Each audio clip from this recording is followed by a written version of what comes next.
formed this partnership. There was reading off the same page. It was like telepathy. We just clicked. They were made in heaven for one another. Gates in the centre. Gabbiadini. Yes. We just completely clicked right from the start. Telepathic understanding. Gates, Gabbiadini, a chance here for him to sew it up, and he's done that! It was just natural. It was just brilliant to watch.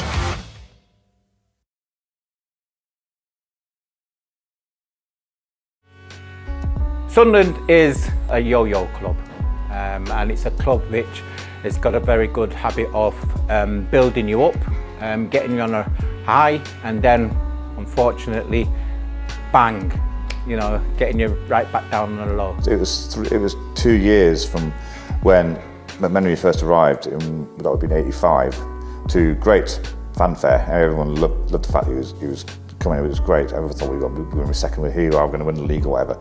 And it completely fell flat on its face, and the formula just did not work. And we ended up getting relegated and being in the third division for the first time in Sunderland's history.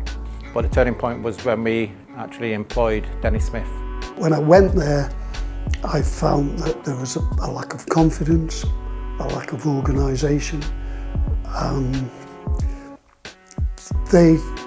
People were doing their own thing. It wasn't working as a unit. So when I came up to the club, you could tell that they were reeling a little bit from the relegation. It was the first time they'd been at that level. The dressing room was not particularly together. There was still people at the club who probably didn't want to be there, and players who'd had difficult times, and they hadn't started the season particularly well for being one of the bigger clubs in the league. So it was a great opportunity for me. We didn't know much about Marco Gabbiadini. He was a young lad, played for York, and especially with a name like Gabbiadini, everybody was expecting somebody coming in 6'2", jet black hair, tanned. He was the total opposite. When he walked in the dressing room one day and Dennis Smith said, "This is Marco Gabbiadini," and I remember turning around, I think it was John McPhail, saying, "At least we'll get some free ice creams." Because I'd never heard of Marco, and I don't think that's been disrespectful for him, and I don't think anyone in Sunderland had heard of Marco Gabbiadini. I think the only thing that you can sort of compare it to is like when Kevin Phillips was signed by Peter Reid. Everyone was like going, "Kevin who?" And what a phenomenon he became. And again, Marco was a raw kid from York, and Dennis obviously knew him from his days at York. Obviously, I knew Eric. He was the type of player I was a 19-year-old then who I'd been watching for 10 years on Match of the Day and in finals and European football. So he was the player who was the big name in the squad. I didn't know where to play him. He was playing in midfield and wasn't really working with. I wanted defensive midfielders and tighten us up in there a little bit. So at first I thought he might not be one I was going to keep. He proved me wrong brilliantly.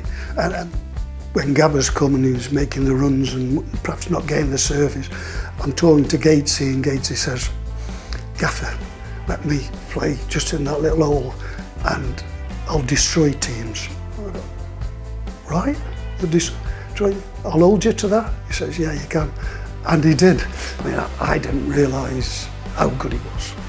To be honest, I'd seen him play at Ipswich, and it did not work for him at Sunderland. Things hadn't gone right for him. And he's telling me he can do this. I said, "Okay, we'll give it a try." And yeah, the rest is history. The lad came through on his word. Eric Gates is a character. Eric was Eric. He told you how it was. If he didn't like you, he would tell it to your face. He wouldn't talk behind your back. He's not going to run the channels. But what he was is he's a good footballer. It's put the ball into his feet. He'll pick a pass. And then you had Marco Gabbiadini, who was strong, powerful, quick, and he could make things happen. And they had this sort of partnership, telepathic understanding that wherever Eric got the ball, he knew where to put it, and Marco would be on the end of it.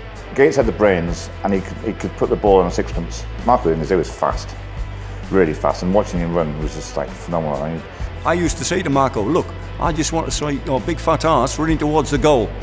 When I've got the ball, you head towards that goal and I'll try and put the ball in front of you and you get on the end of it. And he had the pace to do that. Pace and power he had. And he wasn't frightened to miss. He missed a few, but he scored some screamers.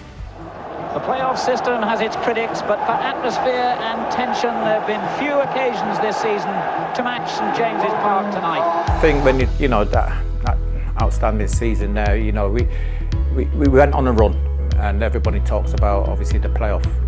Again, we finished 6th, Newcastle finished 3rd at the time. But the whole derby thing, and then plus it's the playoffs, the atmosphere is so intense, it intensified everything. If you're playing Newcastle, you don't have to motivate anybody. If you're playing for Sunderland and you can't get motivated that you're playing Newcastle, then there's something you shouldn't be playing at Sunderland, or vice versa at Newcastle. So it's set up, it's the sort of game I loved. The game that stands out is obviously the Newcastle game. Everybody, the playoff game up in St James, we beat them 2-0. He scored and I scored. And that is the game that we're probably, I'll never forget. It's nice to say my last ever goal for Sunderland was against Newcastle up there. It's a Sunderland throw. Kay will take it. Down the line for Gabbiadini. Well, that's a good ball for Hours. Hours has done well. Gates. Yes. Sunderland have gone in front. Eric Gates the scorer.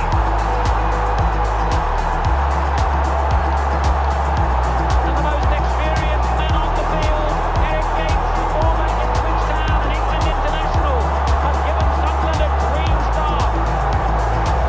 Brilliant play by Hours, but look at the sharpness of Gates in the penalty area. Good finishing. Beginning to look a bit stronger in these final minutes. Gabbiadini again. Gates. Gabbiadini gets it back. Yes! That's the goal that will send Sunderland in the final playoff at Wembley. With 5 minutes to go, Marco Gabbiadini, their leading scorer, slides in Sunderland's second, and there can be no hope for Newcastle now. I think the sort of joy was coming back into football for him, and obviously I was building my career and going in an upward direction, which was always good. So I think just those early days, just seeing Eric, scoring goals from all over the field and headers and all, things that you wouldn't expect of a player of his stature, but he really was enjoying his football, and he used to tell everybody and let you know that that's how he was feeling. So that was for me a bonus, and that we played together, and so regularly. And I often say it's just a shame he wasn't 2 or 3 years younger, and we'd have had a few more years together before he came to the end of his career.